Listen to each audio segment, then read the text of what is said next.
I was doing a bit of research to prepare for this podcast about shirts, and there were two things that really surprised me and depressed me.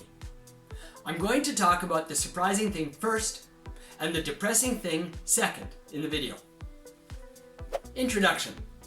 Welcome to the Les Paris podcast, episode 307. This episode is all about shirts, or rather, what surprised me about shirts and what depressed me about shirts. Stay tuned to the end of the lesson, as we will have a list of all the major vocabulary that I used in this podcast. Surprising thing. I know I shouldn't really be surprised, but I went to look at shirts and I thought about how many kinds of shirts there are. I thought I was going to get a nice cultural representation of shirts around the world. You know, there might be shirts that gauchos in South America wear. There might be shirts that monks in China wear. There might be shirts that laborers wear in Egypt. But I couldn't find any websites that talked about things like that at all. I found clothing stores selling fashion clothing and listing up all the shirt fashions that exist in basically English countries. I was surprised and shocked to see the vast number of different kinds of shirts that they had listed up. I was going down through the list and looking at the style and the photo of the shirt, and honest to goodness, I couldn't see the difference between many of them.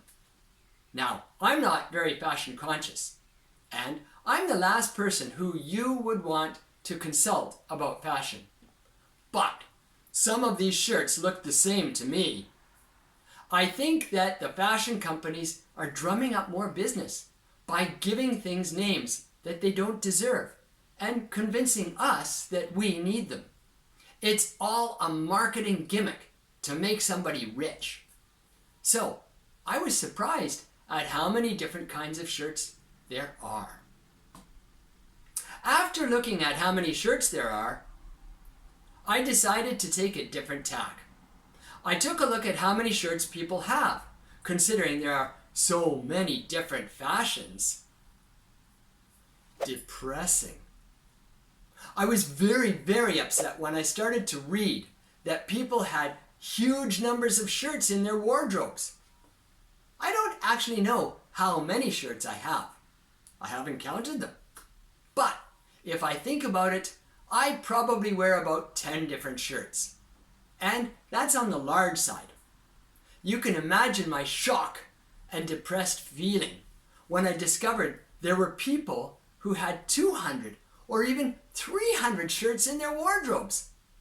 If I wore one shirt a day, I wouldn't get through the wardrobe until 7 months later. Who needs to have that many shirts? That was depressing because it is gross commercialism. I couldn't help but think of my years living in Africa. It wasn't the poorest country, but these people were not rich either. Having 20 shirts would have been extreme for some of them. And yet, there are people with 200 shirts, and they're lively when talking about how many shirts they have. It made me think of an experience in Canada when I went shopping for shampoo. I couldn't decide which shampoo to get because the selection was too vast for me to be able to make a rational decision. I wouldn't like to have that problem every morning as I tried to decide which shirt to wear. So, that kind of life doesn't sound rich, doesn't sound nice, and doesn't sound like any life that I want. It made me feel sad that people put themselves in that position. By the way, how many shirts do you have? If you like listening to English for your extensive English listening, then hit the subscribe button below so you can get more of my podcasts. These podcasts are great for listening to a wide variety of vocabulary. To that end, at the end of this video, I'm going to include a list of some of the major vocabulary that's in my podcast.